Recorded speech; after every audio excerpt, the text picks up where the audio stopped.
a lot of you have been going to the club, but not the bank.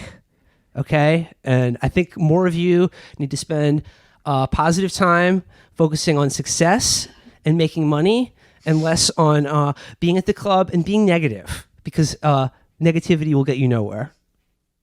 Lots of fake people. Can't stand them. Listen to what Will says, when you're in your bedrooms on Thanksgiving with your to-go plates, listening to this podcast. Keep it all in your mind. So the overreactions to the New Yorker profile have been hilarious. And boy, I am worried about the future of the show when the lamest, most ineffectual people the liberal media is capable of producing all decide to take shots at us at once. But somehow I think we'll weather through it. I mean, to paraphrase one of my favorite Blue Nation review articles that compared Hillary to Neo, this was like the Burly Brawl scene from The Matrix Reloaded, the movie that taught me it was okay to be weird growing up. Except it's like if the fat cop from the lobby scene just duplicated himself several times. But seriously, folks, I would like to wrap this up. I don't want to spend too much time on this by saying never have so many been so nude and mad online, and we so absolutely laughing. But no, the overreaction to the New Yorker profile has been hilarious. But I do have to say the overreaction to the overreaction has been a little tiresome. And I just would like to say, be like us. Never nude, never mad, never care. Certainly not about our show. Let the other people be nude and mad, but not us, and certainly not on our behalf. So, fair enough? The dry boys can handle themselves. Do not, don't fire a bazooka at people on our behalf. We're growing. We're never going to stop winning. We're going to the Javits Center to take it over. When Felix talks about not firing a bazooka, he is specifically addressing our one fan piss pig granddad, who actually could do that to someone. Anyway, well, I don't want to let too much time pass before introducing this week's guest. Sitting in this week. Oh, by the way, Matt is not with us. He's in an airport right now. He's being asked questions about his Twitter timeline and New York Magazine's The Cut by Customs in Italy, I think. But joining us this week is T, who is also known as Ricky Rawls. You may be familiar with his tweets. T, how's it going? Oh, it's pretty good, man. How's it going? Well, like I said, this week has been interesting. How's it been for you? Oh, man. I got to say, the most interesting thing is you guys look exactly like the New Yorker picture. Me especially. Yeah, you look more like the New Yorker picture than the New Yorker picture itself. You're just... Well, that's the other thing about the New Yorker profile is that, my portrait... I have now become the baseball crank. I like that is the new baseball crank face, is just that weird picture of me in that weird uncanny valley it does look like me. It really does. Yeah, but in the creepiest way imaginable. It looks like you should be on some kind of registry or something. Like a registry of sweet good boys. Baseball crank and his 5 fans are passing around Manicure stickers. He's been coming to your defense. It's kind of weird. He's like, has he? That's not a wind up. I thought that was some. I don't know. I thought that was some fake account. I think it's a fake account. Oh, yeah, it is. Yeah, because the display name is Angry Baseball Man. So I don't think he changed that. The fact that I'm seeing those tweets, I think is. I thought it was a plot twist. No, actually, Fifth Mike, Dan McLaughlin. Now, ladies and gentlemen, we're getting ideologically diverse on the show now. No, I thought maybe you converted him. Now he's like an irony boy or something. So yeah, this week things are going pretty good for us, but again, pretty shitty for everything else in the world, which is always nice. And I don't know. I mean, there's a couple of things I want to talk about, and I guess the first thing I want to discuss is something that's been in the news a lot this week that I think is worth bringing up. This the quote the alt-right think tank conference that went down in DC, was it this week or last week? And the sort of newfound media profile of Richard Spencer, the dapper, handsome. You haven't seen a Nazi this dapper since Helmut Lang, but and it's weird because he's not even like that dapper. No. Like it's like he's just not a slob, and somehow that's like he's like a GQ like cover guy. It's the strangest. No, I can relate. I mean, when you have like when there's such a low bar, like. I think that I'm like a Chicago 7, I'd say. But neo-Nazi 20. Right. I'm a media 10. I'm a media 10 because I am not outrageously fat nor rail skinny. Picked up heavy stuff. I have deltoids that look like they were carved out of stone. I'm beautiful. I'm powerful. No, I'm not that hot, but by the standards of the media, I'm extremely hot. Richard Spencer, by the standards of Nazis, is he's like Dolph Lundgren. But if you just like saw him in the street, you'd be like, who's that gamer who's retaining some water? Yeah, exactly. He's just like a bloated regular guy, and he's like that. The tone was so swooning on that. I think in one of the profiles, like I think maybe the LA Times even has like sunglasses on in the picture they use. Where's he got a style profile? Alex Jones got a style profile in the Washington Post. Where's my profile? Why can't I be an icon? Well, yeah. I'll be a Nazi, sure, yeah. Nazism, it's great. So, but let's talk about my bow tie collection. Yeah, I think liberals would hate you less if you came out as a Nazi. I think at this point, that's probably true. It's just sort of like so the media is covering this. Like now this is a real thing. There was a news cryon on CNN that was like alt-right leader, are Jews people? ? And I got to say, like as much of a joke as I find CNN and the alt-right, that's still sort of a queasy thing to see on a news program being discussed. And we're going round and round in this circle. Like, how do we react to this? Like, what do we call them even? Like, there's this debate about is even saying alt-right, like, is that like normalizing them to too much of a degree? Should we just call them Nazis? And like, I don't know how to feel about that. I mean, like, does it really matter? Because to me, like, calling them Nazis is maybe giving them a little too much credit, even though that is basically what they believe in. Yeah, because the Nazis, like, say what you will, but they accomplished a lot. These guys aren't, I don't know, like getting out of the basement is a big deal. Like, you know what I mean? Like, they get owned all the time online. Like, it's not. Yeah, I don't know. I mean, the Nazis had bigger fish to fry than being banned from websites, which like seems to like imagine if like half of Mein Kampf would be like, and another thing when they kicked me off the telegraph service, that was totally unfair. I mean, the idea is like we've always thought of them as a joke, but I got to say, after Trump won the election, it's a little bit more difficult because look, their guy won.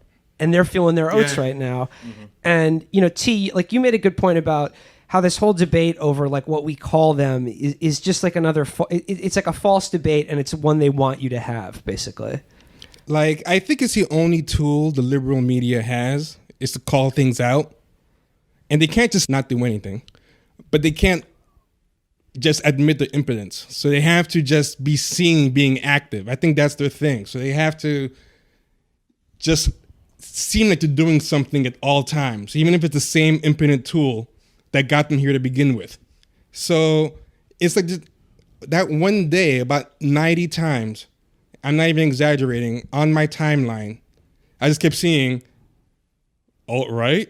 Why not call them Nazis? And I guess it's like a weird kind of virtue signaling or whatever, I don't know, but it's like, okay, so they're Nazis, now what? Like, they're not even really I mean, the guy's doing a Hail Hitler salute in D.C. in front of a bunch of cameras. Like, I don't think you're really like outing him. Like, he's not really trying very hard to hide this. Like, and like the important thing, and I think what this reveals is that I think people genuinely don't know what to do about this. Yes. I think people don't know how to respond. I mean, and people should admit it. Like, people just don't want to admit, because the same way they can't admit, hey, we had no idea what was going to happen in this election, they can't admit they have no idea how to fucking deal with this. And yeah, I don't know how to deal with it because I mean, like I said, I don't want to overestimate these people's influence or numbers, but at the same time, look, the election of Trump, I really think has mainstreamed or like it brought to the fore this kind of white nationalist shit in a way that I would have thought of was unthinkable, like even a year ago.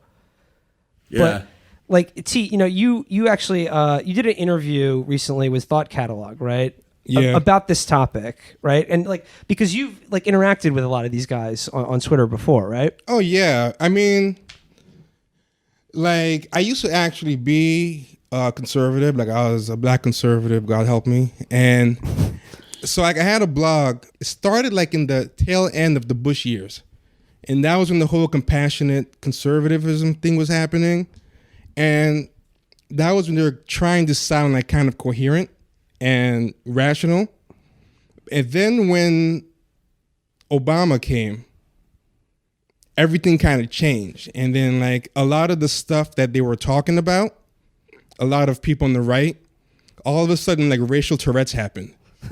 And people just people would just like say like, things like, I don't like Obama because he's socialist and he's doing all this stuff. Plus, he's black. And like, people just slide that in. It's like, okay, wait a minute. It kept getting harder and harder to stay in that camp and not align yourself to like more overt racism. So like I've seen these people for years because like, I've seen them just come out and more overt, which is why I think I kind of understand a lot of how they think because, they've rebranded themselves like 6 times. They were like Neo Reaction one year, 1 year to the Dark Enlightenment. and they had more. I can't even keep track of all of them. And it's like each time they come out, the same thing happens. A whole wave of articles comes out.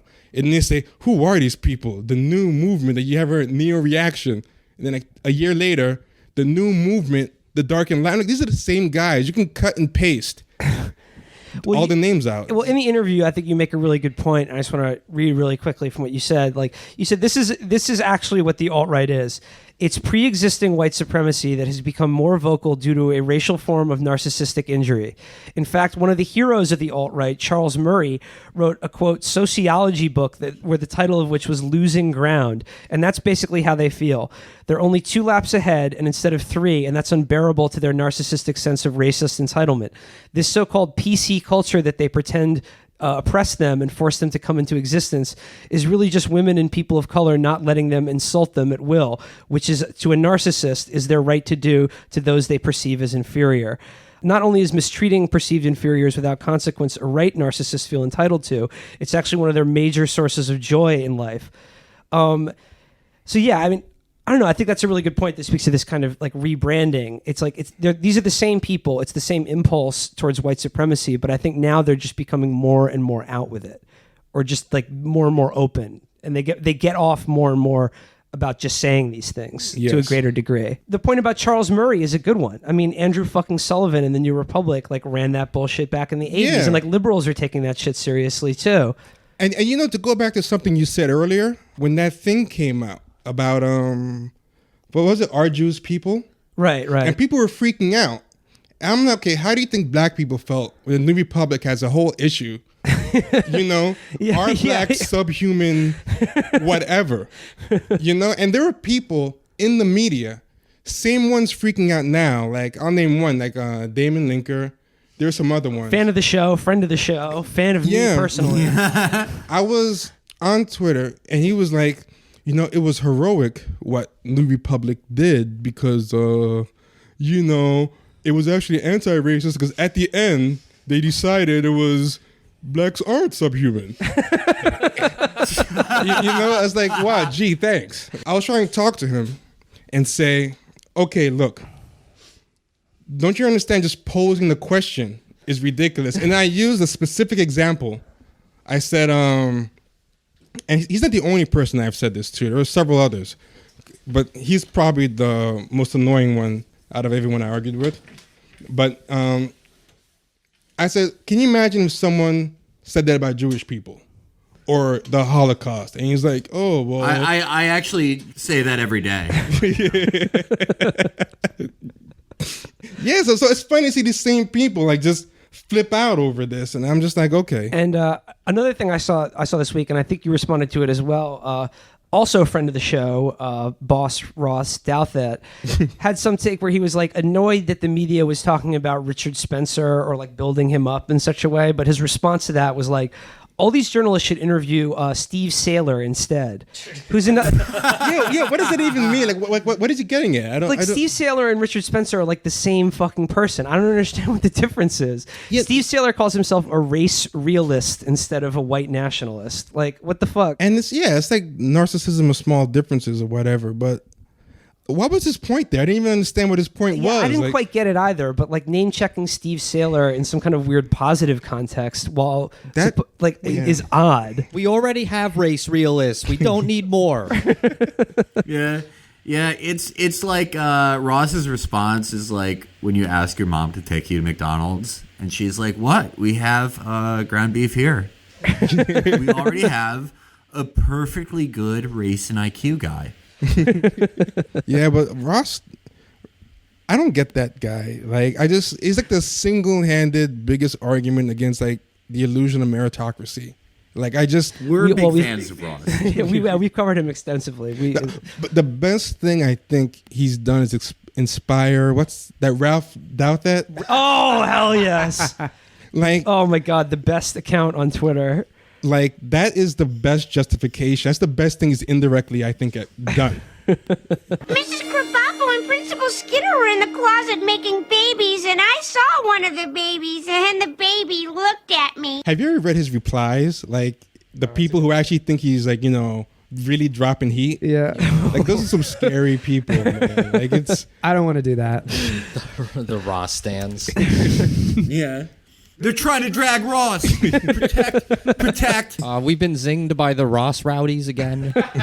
But like, I don't know, with this like alt-right shit, I mean, it's nothing new, but it is weird. Like, I feel like it's a weird moment in politics, and the fact that these people feel any self-confidence at all, I think, is disgusting, and they should be just confronted at every fucking possible opportunity. Like, I don't think they should ever, like, be made to feel comfortable just goose stepping around this country, or just feel as free as they do to come out with this shit. Yeah, there's one thing I like about this, and it's bad to say you like anything about this, but the one thing I like about this is I feel like, as far as for black people goes, if Hillary won, it would have just been the same sense of complacency. She would have been dancing to trap music.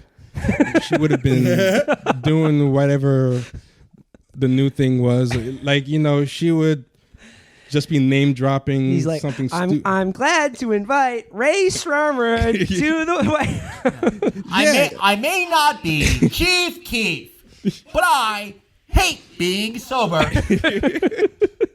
Yes. He's like, when I was growing up, the Beatles were my favorite group. Now the Black Beatles are in the White House. I feel like, the 8 years of Obama, I think, was kind of a golden era of media identity politics. Like, yeah, they would let you do like 5 pieces in a row about, like, what does this movie say about, like, toxic masculinity? Let's do 4 pieces from 4 different people. And now, like, people aren't going to want to be reading that. No, they want to read about what this podcast says about toxic masculinity. Yeah, basically. Another thing that you have told people, and that on Twitter and elsewhere, is like you've been very critical of, I guess what you call sort of the representative change Twitter, or like this certain kind of identity politics that, like, that sees movies and television and kind of like entertainment about tailoring it to, like, to more reflect the values and population that see it. Like, could you like talk a little bit about that? Like, for example, Hamilton. Like, I see Hamilton. What's this that you speak of? Yeah, you guys might have heard about this thing called Hamilton. Like, a lot of people know. It's like, they're like, oh my God, Hamilton. It's such a great progress for black people. And I'm looking and I'm like, okay, it's black people playing slave owners. Like, I didn't even say, like, why is this progress? Like, it's this crazy thing. People, right, take the actual play and look at it as facts. So then they'll use facts from the play to like defend it. So they'll be like, well, Hamilton, he was a scrappy immigrant. Like, look, that's not actually what Hamilton was. Like that's a play. Like it's not like you can't use the play to defend. But all they care about is like, okay, we have black people in Hamilton, so this is good. And then white liberals pat themselves on the back. And to me, I think the most telling sign is that Mike Pence even wants to see the thing. Because if this was anything remotely good or positive about black people, like he's not gonna like just like to me it's like the biggest red flag. Like why does Mike Pence even want to go to this thing? Like Mike Pence likes it because he gets to see black people pay homage to what might have been his ancestors. Here's something else, right? A bunch of white liberals were getting all excited because there was some kind of program where they're taking inner city black kids and taking them to see Hamilton. Have you guys heard about this? No, I haven't. But you guys haven't heard about this? Okay. No, I did hear this. Okay, so you're gonna take kids from the inner city, like where rap was made, and then you're gonna make them watch other black people perform white rap. Like how is it helping anybody? Like these kids grew up with rap. Like why are you exposing this shit? All you can do is make rap worse. I think that's probably the only effect. You have a generation of black kids who can't rap. A little known fact: busing kids to see Hamilton is actually what Hillary's education advisor proposed replacing public schools with. That and apps. Well, teach them to code, and then as a reward, they see Hamilton. They see it once a week. That's actually what Pizzagate is. The Podestas were transporting vulnerable youth to make them see Hamilton, and they're going to be doing a gas price sentence for that. That's Felix, that actually does sicken me to think of. That actually turns my stomach. But yeah. No, I think like when we first talked about Hamilton, I listened to the soundtrack and like all the fucking raps did sound like it was the exact same style of like the fucking like white kid backpack rap where they're just like, my mind is the metaphor of the Constitution of the international solution. Like it's like that shit. Well, what I like about Hamilton is that, and maybe you guys just don't like this, it's like proof, finally, that rap can be about intellectual things and not just bitches and bling, as the Vox writer, Zach, or maybe it was Todd, whatever. One of Did you the Vox, say that? Wow. That's, you kind of have to read between the lines. Allegedly, that's one interpretation. And I'm sure he's listened to like a lot of rap, so he would know. Todd Vanderwolf, like, that was him, yeah. He like owns all the Brother Lynch hung and X-rated, like even the shit X-rated pressed when he was in prison. And he heard Hamilton, like the 10 horse buggy commandments. And he was like, this is even better. He went home and threw his Uncle Rhoda albums out. He was like, this is trash. I'm done with it. But like, okay, so like this kind of representation issue, like obviously it's now the limits of this has been revealed, but like do you think that like it's tricky because like you think it sort of comes from a place that like is reasonable in a certain way, that like people want to see themselves reflected in the media that they consume? I think it's not a bad thing until it becomes the only thing. Right. You know, like that's the thing. Like it's the same thing with identity politics. Like I actually, like someone might see my Twitter feed and think I'm against identity politics, but it's not that I'm against it. I'm against how superficial it's become, like how superficial and cosmetic, and I'm against that there's people out there who will make that like everything. And if you speak to like actual people struggling, you know, they're thinking about more than identity politics. And it's sort of like, it's similar to your point about sort of how the alt-right tilts against this windmill of PC culture that they say they're reacting to, which is really, it's similar, like identity politics arose as a reaction to white identity politics, basically. Yes. And so like that in and of itself is a necessary development, right? Yeah. But like we've sort of come to the point now where the people, the party, the Democrats or liberals who's supposed to be against the sort of cultural reaction and racism in our society represent that and literally nothing else. They're a party of Wall Street. They're a party of empire and That's limited even to and not only that, but it doesn't even work to protect the people that are supposedly vulnerable because they just lost this election to probably one of the worst candidates in modern political history. I think it's just easier to do. It's just easier to just dab in response to, crushing inequality and immiseration of vast swaths of the American population. Well, that was the gamble that Hillary's campaign made. We're just going to dab our way through this, and we'll put together a 51% coalition. Basically, that's not even a joke. And she's not Obama's charismatic enough to make it work. Yeah. To go to the question, I think because it was working. And because it's easier to do, I think that's why they kind of fell into the trap. Because if you can get the votes doing something, why are you going to do the harder thing? So I think now that black people didn't come out to vote, it's kind of going to force them to it should force them to rethink it. I don't think it actually will. I think they're going to double down. Have you guys ever heard of a book called When Prophecy Fails? No, I don't think so. This is a pretty interesting book, right? And the reason the book was on my mind is because I thought I was going to use this book to talk about the alt-right because I thought, like most people, that Hillary was going to win. I actually thought Trump had a chance up until the grabbing pussy thing. And I thought, okay, they got him. I was being very contrarian the whole way. I'm like, you guys are underestimating him. Well, one thing, you were right about the debates. Yeah. That I thought Hillary technically won the debates, but the idea that it was a complete washout, I thought Trump did well in those debates, despite looking. I may be misremembering this exit poll information, but I believe they asked of people who decided based on watching the debates, it was 52% of them decided to vote for Trump. Yes. Yeah, I know exactly. I read the same thing. I think it was Ezra Klein. Ezra Klein, he was one of those people that said, "Oh, Hillary smashed all three debates." And then Ezra Klein, to his credit, he said, "I was wrong. I thought the debate said one thing, but based on these exit polls, the same thing that Virgil just said. He said, most people, and I was talking to my friend about this at the time. I said, you know what? I think Trump won. And he goes, yeah, but he sounds like an idiot. I'm like, but there's a lot of idiots out there. You're thinking like a smart person. I want to get back to what you were saying, the book you were talking about, When Prophecy Failed. Like most of us thought Hillary was going to win, and you thought that this book would be relevant to the alt-right who put all their hopes in what.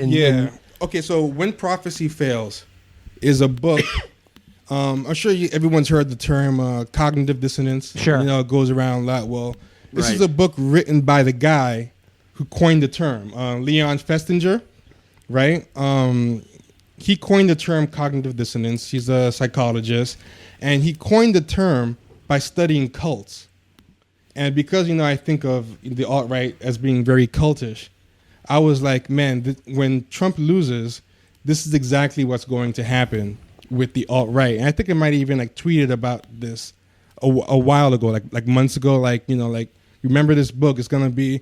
But, ironically, when Hillary lost, I now think, and I think one of you guys said this last week, I think Hillary's people are more of a cult. Yeah. When you guys said it, I'm like, it's so true. It certainly seems that way. Well, some of them, the most vocal, are as devoted as any other. Oh, yeah. We have to clarify because your critics were coming at you about that today, about trying to say that you were everyone who voted for her, voted Democrat, or which is not clearly not what you meant. You're trying to say that the grandmother of a union auto worker and Black Lives Matter activist is a freak. How dare you, and sir? she knows that's not true. That's the worst part. That's so intellectually dishonest. But a certain type. Yeah, the people who were writing for Lenny, the article we wrote from Lenny Letter, the Medium Post, basically anyone who's we let Hillary down. Yeah. Because but what you're saying, what I said is the people who really, really liked her and really, really wanted her to be president, and not just that they didn't want Donald Trump to be president, they should be mad at her because she fucked them over. Yeah. She fucked up. Yeah. Right. But it's even worse because she's kind of like an empty vessel, and it's just kind of just filling.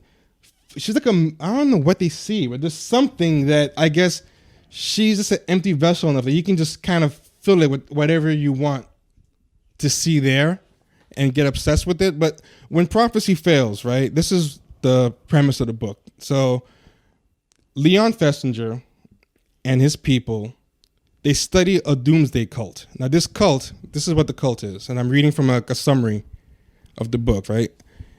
The authors comprised a research team who conducted a study of a small cult following of a Mrs. Marion Keach, a housewife who claimed to receive messages from aliens via automatic writing.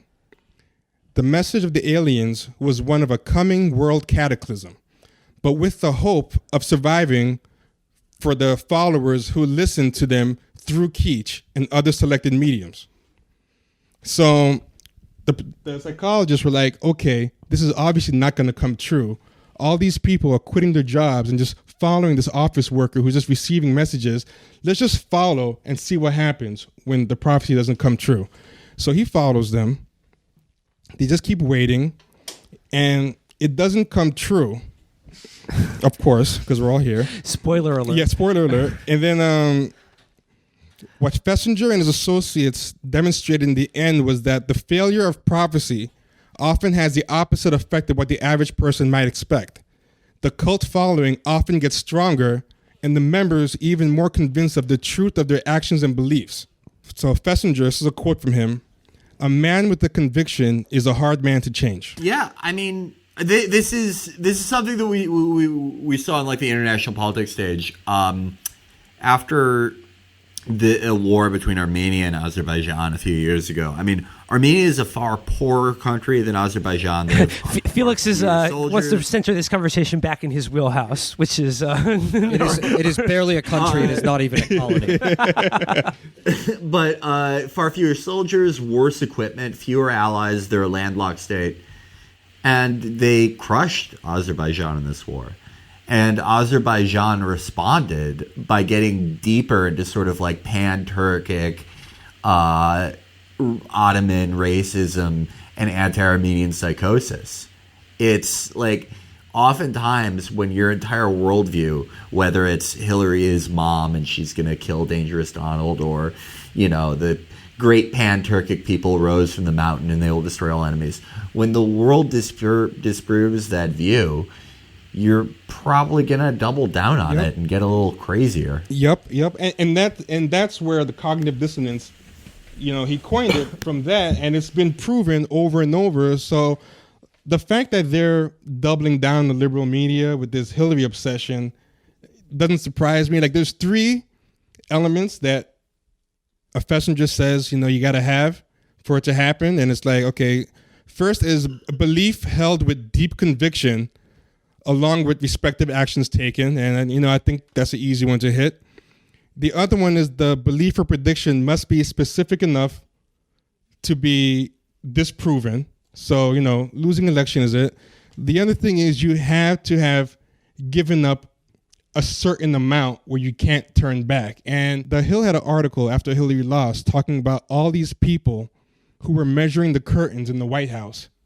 Very mentally invested, like, you know, she's gonna win. I'm gonna be in the press. I'm gonna have some kind of job with her. So they did all this stuff. The reputations are shot. You know, all these jobs they banked on didn't materialize. Trump is coming. Nobody's gonna want to hear about, you know, their articles about, you know, why Beyonce is Slay Queen. People aren't going to want to hear that. So that's why they have to blame you guys. You know, they have to double down, blame everybody but themselves. And like with this doomsday cult, everybody got more involved in the doomsday cult.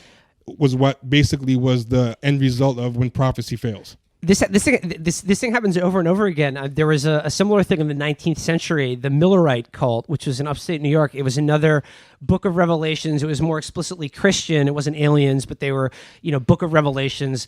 They predicted over and over again the world is ending on this date. And then it came and went many times, and every single time the cult got bigger. Yeah. That's even better. Numbers. It gained numbers. So it actually grew. It's not just the people who are already involved in it who are doubling down, but they're attracting new followers. So that's actually worse than when prophecy fails. Yeah. When prophecy fails, it's the same people, but they just kept getting more obsessed. What have we always said on the show? when your prophecy fails, your prophecy will succeed later. Your prophecy has to fail to succeed first. The prophecy will still come true. Hillary will win in 2020. See, I think the election has broken a lot of people, especially now that Trump won. People are feeling lost and afraid, but I think this is going to burble down. But to swing back around to what we were originally talking about, I got to say I am a little bit more concerned with the hard right wing and sort of just neo-Nazis in America. And I guess the question I want to ask is, like, we've done it. They are laughable. Like, is it enough to make fun of them or point out how foolish they are? Or like, because like when I look at these people and I see a Twitter account that like I said, it's superfluous to make fun of them because the term anime Nazi perfectly describes their personality, character, and beliefs. Anything to say after that is superfluous. But I imagine, like, I mean, these people's lives must be fucking miserable. But like, is that enough? I mean, like, racist, I think the alt-right, it's from a racial narcissism, right? And narcissism is all about, okay, I really hate myself deep down. Like, I'm gonna get a little metaphysical here, but go for it. Okay, like, like energy can't be created or destroyed. You can't create or destroy matter. Like, I feel like emotion, your personal energy is like the same way. If you hate yourself, it came from somewhere. Like people shitted on you. Maybe something happened. Your parents hated you. They put that negative emotion in you. Now your choices are: you either have to transmute it, turn it to something good, or you have to shift it to somebody else. So they have to kind of, if they're not constantly shifting this hatred on somebody else, it's going to consume them. Because they have no idea how to transmute this thing. So it's like, it's a form of mental relief. They're always constantly offloading it, which is why they can just keep making bigger asses of themselves. Like, if you see clips of people, like there's that Matt Forney clip where he's walking with the crazy legs, and it's like, oh my, yes. It's like, for me, if you put that video out of me, I would just go in hiding. I would move to a different country. I would get a wig. Like, he'll just come out. He should get a wig, by the way. Yeah, it's true. He'll just come out the next, like, he's so, like, you get so consumed with shame, you can't allow yourself to feel it at any given. So when you mock them, they're just gonna come back harder. They won't let themselves even comprehend the joke. Right. It's a defense mechanism. And they are humorless, so that also makes sense. Yeah, they're very, very humorless. Like, you'll bring up, like, hey, you have a Nazi anime avatar and your name is like Goebbels Cock 88. And they'll be like, yeah, so?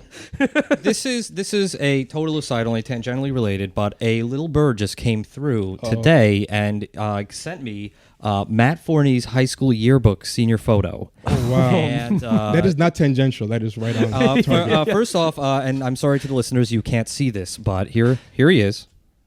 Oh, my gosh. Right? Let me see. he has kind of like Charlie Brown hair. Virgil, like, I always wondered what that thing was. Virgil, Yeah. What's up, Felix? can you DM it to me? Because I'm not in the room. Yeah, of course I can. But I do want to right now read you the quotes. There's two quotes. First off, happiness consists of getting your hair cut every 2 weeks and watching your neighbor fall off his roof. Lin Yu Tang. I've never heard that. I don't know who that is. What? It's funny that happiness is a haircut. I think that's like He must be fucking miserable. that sounds like a really just like a twisted random thing, like that'd be on like a Hot Topic shirt. Wait, who is the quote from? Lin Yu Tang. So it's like a proverb or something. It's I like don't. supposed to meditate on that. Yeah, It's in probably. papyrus font. It's in papyrus font. The second quote, here's a little juicier. The evil of the world is made possible by nothing but the sanction you give it. Ayn Rand. Oh, wow. It also says band 912, jazz ensemble 1112, purple and gold 11. Just 11? What happened? What happened? How do you get into Ayn Rand in high school? I guess this. Oh, that's the only time it's gonna hit. That's when it happens. Just on the humorless, just on the humorless thing. I this occurred to me now, and I'm happy I was able to remember the tweet, and I found it. I guess this was last year. Someone was engaging with an alt-right guy, and I don't remember the context. All I've got is this one screen grab, but the screen grab is The handle and the display name is Revive Eugenics. And they're asking someone sardonically, how am I fascist? And I don't know what the rest of the conversation was, but that sort of gives you an idea of their irony radar. I'll and say sense of humor. I'll say the only way mocking them works, like the real way to get back at a narcissist, is you have, like, the attention you give a narcissist is narcissistic supply. Like, just giving them attention is a form of payment. But if you make the narcissistic injury of interacting with you outweigh the narcissistic supply, then they don't like to interact with you anymore. And so it's not just mocking them. You have to mock them in a way that outweighs whatever benefit that the attention is. So it's like, if you don't really understand what their buttons are, so that you can, when you mock them, that you can really, like, I'll give an example of a interaction I had with an alt-right person that was like bothering me. So this guy's bothered me, and he's showing me all these things that white people invented, and he's like, so he's coming at me. He's like, white people invented this, castles, horses, Harry Potter, Hamilton, Hunger Games. Yeah, so rivers. So he keeps coming at me, and he's like, black people never did this. Black people never invented writing. They never knew language. So he even said languages. So I guess he just thought people were just sitting around waiting for white people to come. Like they couldn't communicate with each other because they had no language. Latin was the first language. Yeah. So he's saying this stuff, and then what a lot of people will do is they'll be like, you know what? Like, there were facts that I could have come back with him with about like things that black people invented. But I'm like, if I even validate the argument, that's going to give him a certain amount of narcissistic supply, because what he has is, on the other end, he's going to have a whole list of things that he wants to hit me with. Yeah. So I'm like, I'm not even going to go there. So I'm like, what's the last big accomplishment that you did? Ooh. He's kind of like, yeah, I guess you got to take the truth bombs. And I'm like, the guy just wants to keep going back to the inventions. And then the windmill, the helicopter, canals. His papers are getting all ruffled. Yeah. So bow tie spinning. So then I'm like, I'm gonna do. Can I just talk about the parts again? Can we talk about the parts? So these parts. So the parts. Oh, hold on. I'm like, okay. Yeah. You know what? I'm even gonna help you out. Maybe you're right. Even though I don't believe it, as I said, I'll go along with them. I'm like, you know what? Maybe you're right. But I don't change the fact that you've done nothing with your life. This reminds me of when Sam Chris, one of those alt-right guys, was in his DMs, and he's like, I have more money than you'll ever have, and you couldn't live in the forest. And Sam goes, that's all fiat currency, and I will meet you in the forest right now. No, Sam said that's all Jew-controlled fiat money, so technically it's mine. See, that's like perfect, because it goes right back to what bothers them. Right. This is such a good fucking point. Is like, the idea is like, you can never argue with these people on their terms. Right. Yes. Right? Like, if you respond to it like as you would a regular person in an argument, like, you've already lost. Exactly. And this point about, well, what the fuck have you ever done? It cuts to the heart of it, because that's what, like, they really believe, like, the glory of our race and our forefathers and shit. Well, it's just like, well, fucking be proud of something you've done in your life. What have you done for white people lately? Exactly. Yeah, exactly. And like this whole shit about like white birth rates, and we have to protect the future of our white children. It's like, dude, just have children. Oh wait, you're unfuckable dullard who will never reproduce. I'm like, and the same guy. So I went to his profile, because the profile is always golden. Hilarious. The profile will never disappoint you. Never. So I go, and he says he has MGTOW. Men going their own way. Oh, hell yeah. Declared yourself a genetic dead end. Your genes literally want to stop there. Your genes listen to this podcast, and they're like, no, we have to, the end of the line. I think to wrap things up, injure a narcissist today, people. I do want to say one thing though about the Spencer thing. You know, I think it's something that we'll have to chew on and kind of think about. You know, the proper response. And there were anti-fascists out there protesting these people, which is a good thing. Yeah, it's I agree. an unequivocally good thing because it kind of like responds to the liberal brain that's obsessed with propriety. And it's like, no, we can't be seen as violent or aggressive in any way. And the only thing I really worry about, and this kind of like ties everything together, is like who will be the first liberal have to listen to both sides guy who's like, you know, Richard, Spencer, I disagree with you, but hey, I'll meet you for a beer at the Capitol Pub, and we'll hash things out about the inferiority of my race. I'm putting my marker down on Damon Linker now for that. Yeah, no, I'm going to say that Damon Linker will write the book Applebee's Beer Hall Pudding. Schnitzel America. Actually, I want to answer one question you guys asked. I think it's important because you kept asking, like, what should we do in response to Richard Spencer and whatever. And I think one of the big reasons why these people have been able to proliferate so much is because these people are actually building like coalitions. I mean, coalitions of losers, but it's still a coalition. Like, their vote counts. And I think the most important thing that I think can be done is, I think whatever the opposition is, the Democratic Party is going to have to be, like, realistically, this is a two-party system, at least for the near future, is I think the infighting on the left, a lot of people are just reverting to the whole civility, knee-jerk response, like, let's stop infighting, guys. We have a common enemy. And I think that's the wrong way to go, because if they don't do the infighting, it's just going to revert back to type. You know, they're going to have Hillary 2.0, or they're going to have something else. Cory Booker. Yeah, Cory Booker. I think the infighting, if anything, turn it up. I think, if anything, just keep infighting, because this is the perfect ending to the show. Yeah. And this week, really. Yeah, I think just let it go to fever pitch. Let people hear the ideas. Eventually, because unlike what Bernie Sanders is doing, I feel like Bernie Sanders took the momentum after Hillary's loss, and he's just like, I like everything that he's been doing. He's out front. I mean, he's on. Yeah. He's speaking like. Yeah, he's taking leadership while Hillary is like going to fundraisers to like give Uber to kids in Haiti or something. Yeah, it's true. And going, Bernie is like fucking out there. He's talking about the pipeline. He's like fucking opposing Bannon. He's doing all this shit. Yeah, and like, he's a leader. And a lot of liberals take things at face value. So when Bernie says, "Hey, Trump, we're willing to work with you if you do X, Y, and Z for the working class, etc." And then a lot of liberals are like, "Well, see, Bernie, he's not so good after all." I'm like, you guys don't get it. He knows Trump can't do it. He doesn't want Trump to be able to say, "Oh, I can't do it because these guys didn't want to work with me." Yeah.